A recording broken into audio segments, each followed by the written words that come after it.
So today we're going to do a video on PCSing the Pearl Harbor Hickam. It ends up being just kind of a general PCS video because PCSing to Hawaii is the overarching theme.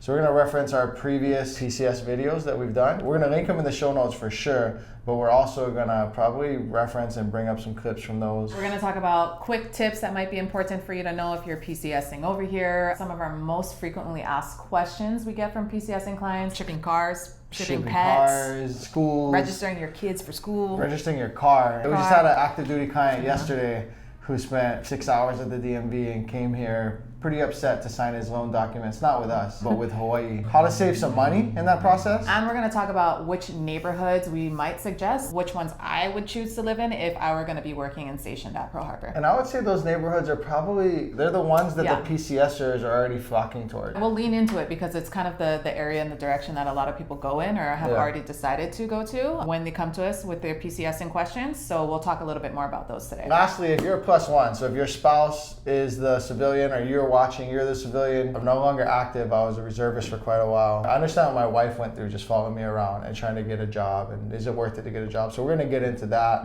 I'm prior active duty military. I was in the Coast Guard. I know some like the Marines and people watching like, that's not military. I didn't say Space Force. I was 6 years active, and actually I've been a reservist since then. In a couple of months, I'm done with the reserves as well. So I get it. I get PCSing. Trying to pick a neighborhood when you are from... Signing at this table yesterday with Army clients who are from Arizona but have lived in California. We help a lot of military clients, and so we get it, is my point. Let's just start on that. Where would you live? If you had a family. Honolulu, Aiea, or even like Mililani, because it's not that far either. You know what I ask people? What unit are you at? Yeah, and what time you start work. And what time you start work. Yeah. Because some people are like, oh, my unit, you know, PT is at 5 a.m. and then we're usually out by 1, like we call it chop hours in the Coast Guard. Then it doesn't really matter because you're not commuting during the same time as most people are. Live North Shore if that's your thing. If that's your thing. But assume most people, Liberty expires 6 to 7 a.m. We have 2 Air Force officers. I showed them Manoa. I was like, things you guys are describing, I wonder if you guys would like Manoa. They were like, we really like Kailua. Like we have other officers that we are friends with live in Kailua, specifically in Enchanted Lake area. And I was like, what about Manoa? And they were like, no, the commute to Pearl Harbor from Manoa. And they're like, yeah, Kailua is better. I can see why they don't go to like Hawaii Kai. Yeah. Because you're putting yourself so far on the other side of traffic. Yeah. And you got to go through town. Pearl Harbor Hickam it's not your classic commute where you're going all the way into town. Kind of central island, you know, south central. And then you have the H3.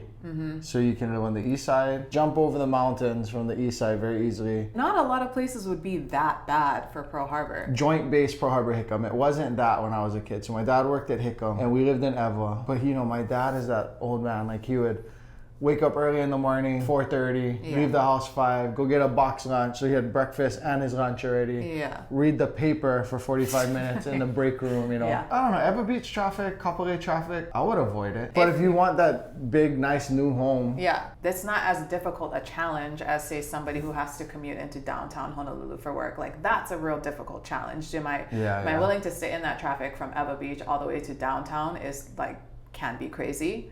But Eva Beach to Pearl Harbor, that's like cut in half. You know, it's not as challenging. Cut by a third? I would say maybe half. Depending on what ships are in, what carriers are in, whatever. Getting out of Pearl Harbor at the right time or the wrong time, it can take 45 minutes to get off that base. Yeah, I didn't really think about that. So then when you experience that, and then you have another 45 to get to Eva, and depending if you live Ho'opili, right? So if you live Ho'opili, you're right off the freeway. If you live in Ocean Point. Yeah. Are there people who actually ride their bike and then kayak to Pearl Harbor from the Eva Beach area? Or is this a rumor that fake news that I've heard? I've heard of that happening like in the 90s, early 2000s, but I think after September 11th, I don't know that you can kayak from Iroquois, which is now called Kapilina. I don't know that you're allowed to kayak from Iroquois into like Fort Island or Pearl Harbor anymore. I would assume for the sake of the video, I know of someone who said that's how they did it, but it was a while ago. And if you're that nuts, if you're not to say nuts, because that's like a pretty awesome workout. It's a pretty amazing thing to do. There used to be a Master Chief in San Francisco, so this little island where the Coast Guard base is, and it's in between the Bay Bridge, and he would commute across the bay. And that current and everything, it's way worse than Like big ship, it's like way worse than Pearl Harbor. They let him do it, but he's a Master Chief, the rating force Master Chief. So I don't know if he like, you know, pulled it off some certain way, pulling some strings. I want to talk about military housing. A lot of people are never going to buy, and that's okay. I hope this video really helps you guys. AMR would be an obvious choice. Like it's right there. I don't like living in housing. When I lived in housing, when I was active duty, I just felt like I was coming home to work. Yeah. All the homes were painted the same. It's very like institutionalized and redundant, and all the beige, drab colors. A lot of the clients we have who PCS over and who end up buying, it's because of that, because they want to feel more immersed. They want to like know they're living in Hawaii. They want to get out and experience. Get away from work. They want to get away from work. They want to experience community. A little bit more. Because some people are coming with 2 dogs and 4 kids, and they can't get what they need in their, you know, with their BH. AMR is an awesome place. In our previous PCS video, AMR has like skate park, swimming pool, splash park, softball fields, a convenience store. It's right there. If you forget the whole military thing, if you want to like go out into town and on the weekend, you're there in like less than 10 minutes. But you currently have fuel in your water because the Navy's fuel tanks have leaked into the water table. I don't work for the EPA. I haven't done the water samples. I don't know, but that's been the thing, right? And I think that's still an issue. And they still have the camels and the water trucks and all that stuff that come and provide fresh water. So that's a bit of a burden. With that being said, maybe you can get the house you want and just deal with that until it's fixed. Maybe you're only here for 3 years and it's never fixed. I don't know. Interesting enough, my friend Kosti, guy from Maui, he lived in Honolulu, so right by AMR, but where he was, I guess he was upstream, no fuel problems in the water, and he's, long story short, he's the guy that would know, like he's nuts about that kind of stuff. Hickam housing, depending on what you get, can be a little older and smaller. I would consider it Pro City. You know when you're coming from Salt Lake, from the stadium, and you come into Cam Highway here? There's housing, military housing on the Makai side. Cafe 49 or whatever. I didn't know that was military housing over there. And Dixie Grills right there, which is indicator. That's true. I forget the name of this housing community, but in terms of commute, I mean, it's easy. It's right there. Like, it's like living in Salt Lake, just as convenient as AMR. Pretty sure these kids would be zoned for IAEA High School, but don't quote me. One thing you might have to deal with though is there's a trail that runs through there. There's a lot of people that live permanently in that trail. And so I don't know anyone who currently lives in there because like it only looks like there's 1, 2, 3, 4, 5, 9, 10, maybe 100, 150 homes total. So for you, if you were moving here without kids and you were stationed at Pearl Harbor Hickam and you weren't going to live on housing, where would you move? I would pick either Salt Lake or Chinatown or Aliamanu area. Chinatown? Yes. So downtown Honolulu? Yep, downtown Honolulu. Yeah, well, we consider it downtown. Yeah. Why? Because Salt Lake is super convenient, very close, easy commute, and there's actually a big pocket of condos there that not a lot of people know is there, but there are a bunch of condos there. Also these Pro Ridge Square, like right here, Ko'uka Loop. Yeah, Ko'uka Loop. I would also consider Chinatown because if I'm not worried about my kids. Do you call it Chinatown? I like Chinatown specifically. So Chinatown or... Ain't nobody living in Chinatown. Yes, we just sold to multiple clients in Chinatown recently. That's downtown. Okay, fine. Downtown. Because there are like some units in Chinatown. Anyway, downtown, which includes Chinatown, I would maybe pick there because it's still like affordable. It's not like you're not balling out and getting like luxury in Kaka'ako, but you're also close enough to Kaka'ako if you want to be bouge, and you're not that far away from like Pearl Harbor. Your commute isn't terrible. You're right in the beginning of town, and there's just a ton of walkability. There's like the bars and nightlife and stuff like that, and going out, and you can be like really away and secluded from your work life. It can be completely separate. So it's like that too. Downtown Honolulu is an interesting bargain, and how much of that modern trendy lifestyle you can get for how little. Yeah. But let's say you're an officer, you're married to another officer, no kids. So my implication is you can afford Kaka'ako. Yeah. Would you choose downtown? I might choose between Kaka'ako and Kapiolani area. Kapiolani is kind of a in between now. Yeah, it's like an in between. Yeah. Maybe even like an Aliamanu, like between like those three areas: Kaka'ako, Kapiolani, and Aliamanu. Okay, I might still choose downtown because I want to like buy an investment property. I'm still looking for that bargain. But assuming that wasn't your whole thing, member to member, and you're going on 15 years, you have that retirement and probably that VA disability coming. You're maybe not so focused on buying investments, etc. So if you're not looking for like the best bang for your buck, like the 1350 building, like something that's not like exorbitantly priced high, but you got nice views, you're close enough to the water, you know, you're near like Aliamanu Shopping Center. It's like the closest thing to being like kind of wardish and front rowish without paying like 3 times as much. Do people's amount of time they get for TLA vary? So you get here, you're on TLA. TLA is typically 2 weeks, and then you have to start showing proof that you're looking at properties, looking to rent. You're saying, I put in applications at these places. Some people, to maximize their per diem, because you get more money. You get money each day, right? For eating. And so if you just eat musubis, then you're pocketing like $100 a day, you know, $80 a day. You go apply for 10 places and show up looking like a crackhead and make sure you don't get it. Pick you. And then you live in a hotel for 60 days and get that per diem the whole time, and you make money. Also, joking aside, let's talk about the timing of buying a home. Yeah, that's one of the most common questions I get, especially from PCSing buyers, is how long does it take for me to actually get something, because they're thinking about how long they can push their TLA. Probably a 60-day maximum. So if you get here and in the first 2 to 4 weeks we get into contract on a home, the escrow process is going to take another 30 to 45 days. Now, it should be 30. Majority of the time we can close in the 30 days. Sometimes it's longer. So if it ends up going past the 60, your TLA expires, but you can't move into your new home, you have to pay out of pocket. Now, if you were getting that per diem and being smart about it and eating peanut butter and jelly sandwiches and not, eating Ruth's Chris every night, then you could probably afford to front a hotel for a couple of weeks. And or if it just works out that you on the 20th to 30th day you get into contract, and then you close closer to your 60th day, then you can move into your home, save up all of that per diem money, and use it for renovations, use it for a mortgage payment, pay for your VA funding fee. These are all, that per diem is a tool and is an asset that we want to maximize while you're in escrow. So how long does it take to buy the home? 30 to 45.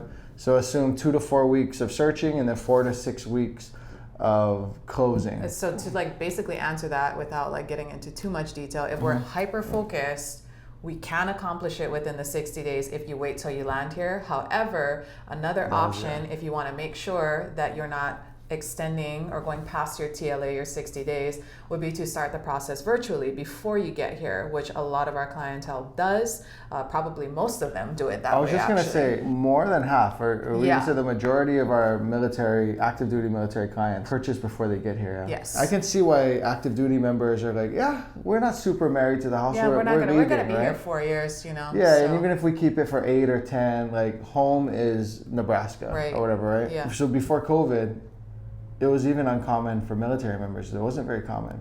Now, probably 70% of our buyers, 75% or something. Period. Yeah. Buy virtually. Of those people that buy virtually, a percentage of them start out on the I don't know, on the fence. And then we look at a few homes and they see the way we do videos and the way we're negative and scrutinizing the videos, and they end up making a purchase. If you're active duty, actually anyone, but a lot of active duty people and veterans are going to watch this. If you want to speak to one of our past clients who's bought virtually, pick a letter.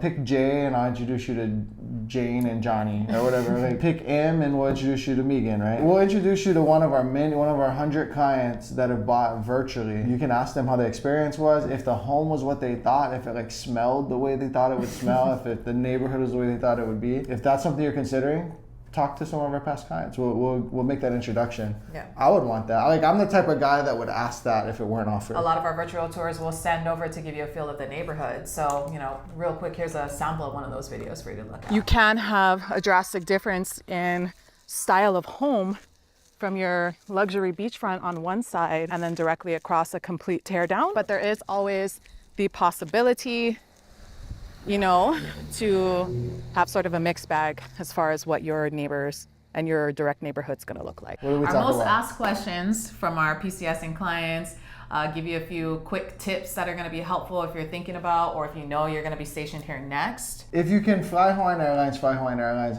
I have no kickback. You can't use my core team code. We don't have a discount code or nothing like that. When you fly Hawaiian Airlines, your experience starts from wherever you are. If I had a stop in California or a stop or somewhere where Hawaiian flies and I can get on the Hawaiian flight for the last leg of my flight because it makes sense, I'm flying Hawaiian. I'm starting that either vacation or moving or PCX experience. I mean, right then. If it's all about cost effectiveness and none of that matters to you, then go with whoever's cheapest. But if you're like ready to have that, paying for it. Your tax dollars are paying for it. Fly Hawaiian first class. Get the POG, get the MAC nuts. You deserve it. Yeah. Make sure you're looking into the agricultural rules for your pets if you have pets, and do that ahead of time, way ahead of time. So it's a rabies-free state. Make sure you look into that. Make sure that if you have pets and you need to stay in temporary lodging, make sure you pick a place that allows that. So one the of Surf best, Jack. Yeah, I was just gonna say Surf Jack. A lot of our PCSing clients, with or without pets, love the Surf Jack. So cool spot. I would check that one out. Your vehicles. We're actually going to do a whole video on this whole Hawaii vehicle thing. Like how much it costs to ship your car here, whether you should, what kinds of cars you should and shouldn't. Because here's the thing. When you get to Hawaii, you're going to realize like, oh, they have a safety check. So you have to go to the DMV, tell them you want to register, and I'll go get the form signed so that you don't pay what we Hawaii people pay for car registration. You pay an adjusted amount. Did you know they pay way less? Active duty. Yeah. What? So you pay like $400 to register your car, or whatever. It's like $25 or something for active duty, yeah. Because they're like, I'm not from here. I'm just bringing my Alaska car here because I have to be here. They have an exemption. What? So our clients yesterday, former Army recruiter, does HR and infantry. He said he spent hours at the DMV and at the inspector. He has a ceramic coating on his car. So the guy's from Arizona, so they're used to like 120-degree heat type stuff. And said that you can put ceramic on the windows too. Yeah, it keeps it cooler inside your car. It keeps it way cooler. Yeah. But because it's so dark and whatever, it doesn't pass Hawaii safety inspection. Be prepared for those things because, and there's more. There's more. So I'll include that in the video that we're gonna make about shipping your car over. But you can't just bring any old type of car, is my point. On the same note, I would want to bring your car and even bring your spouse's car, even though the military may only be paying for yours. I would bring a second car if I needed one because the used car market here is brutal. Or also, if you have a car that you want to get rid of and you're like, I don't really need it, if you can get it paid for to come over here, if it's cheap to pay for it to come this way. A Tacoma? And it's a Toyota, especially a Tacoma or a 4Runner. You have a car that you're thinking about selling, bring it to Hawaii if it's a Toyota because you probably get more for it here. You could probably pay for the shipping, which is depending on where you're coming from. So you're coming from California, it's probably around $900 and you will more than profit. It'll be like, the juice is worth the squeeze. Yeah, bring it over. So yeah, hit us up. Hit us up if you have questions about what kind of car can I bring over and profit on. Totally off topic, but active duty can also apply for the American Express Blue card. That's normally $100 a year fee for free. Another random tidbit. If you're active duty, you can get the National Parks card free, and it gives you access to like different national parks we have here, including like Haleakala on Maui, like which normally you'd have to pay for. So make use of that as well. One. If you have kids, if you have families, and you're looking at what school district your kid's going to go to, you have to live in that area and have proof of residency before you can register your kids. So make sure that you're timing your move or your purchase or solidifying your rental to give yourself enough time to have proof of residency in whatever area you're in to register your kids for school. I tried to pull strings for one of our clients, and my wife worked at that. She's a teacher at the school. I was like, hey, these people were in escrow. Like, can we just get the kids started? They said, nope, there's no way. Until you've closed and recorded, the kids cannot come to this school. Yeah, and we start school beginning of August here. Most of the mainland start school like mid to late August. People are thrown off by that because I think some people, when they're working with their detailer, they set their PCS date thinking, oh, I'll get there July 1st and we'll have 2 months to get settled. No, you have like 1 month. Yeah. Because school here starts like usually like August 3rd or something. Yeah, like that first week. So what if you're coming here, you're a military spouse, male or female? Yeah. You gotta think about the job market. Where would you work? If you only had 3 years, 4 years here, where would you work? It's kind of too of an open-ended question. It's a bit of an open-ended question. Like the normal, 20-something who maybe is going to school part-time and then just wants to get a part-time job. I might look at downtown because the weird hours are more available there. Things are open later there. There's more food and bev. There's more, obviously hospitality, resort life is going to be something to look into too. For a lot of military members, you have to make that decision. Like, should I work? Yeah. So I can get my kids into the CDC, Child Development Center on base, or sometimes it's off base, but whatever. I can get daycare basically. It'll be X amount. Let's just call it 1,000. So now I need a job where the juice is worth the squeeze. Yeah. I'm gonna go and work, is it going to be worth it for me to work? In some fields, the pay in Hawaii is very attractive compared to most of the nation. So like in the medical field, pay is pretty good. Now, compared to the cost of living, that's a whole different conversation. Right. But if your husband's a nurse, if your wife's a nurse, they pay better than 90% of places on this island. In the country, excluding Northern California and a couple pockets. So if you're a healthcare professional, it's probably gonna be worth it to get that job. If you are a basic level administrator, like a loan processor, a secretary, depending on your level, you know, anywhere from $15 to $30 an hour. So you're talking $30,000 to $60,000 a year. If you only have one kid in daycare, probably worth it. Is it easy to get a job in Hawaii? I don't think it's that difficult to get a job here if you're not too picky. It's very easy to get a food and bev job. It's very easy to get something that is tourism adjacent. Depending on your industry, it could be a little frustrating for your spouse because it's who you know. I mean, in any industry, it's who you know here. Like, yeah, it's a bigger issue here than most places. It's calling a spade a spade. Like if your last name looks a certain way, you might get a more chance of a call back than if your last name looks a certain way. It is what it is. With that being said, I've mentioned medical professionals. If you are an interventional radiology tech, there's only so many of those on this island. Those skills are needed. If you do something like, you know, pediatric, cardiac, ultrasound, some special orthodontist thing. It just depends, but if you're just more of a generalist, it can be a little bit more about who you know. That's the thing about Hawaii. If you're a specialist, they'll like pay you to come. They're like, we'll give you a signing bonus, we need you. Yeah. If you're a generalist, there's a ton of local people just trying to make it here, and it can be a little harder.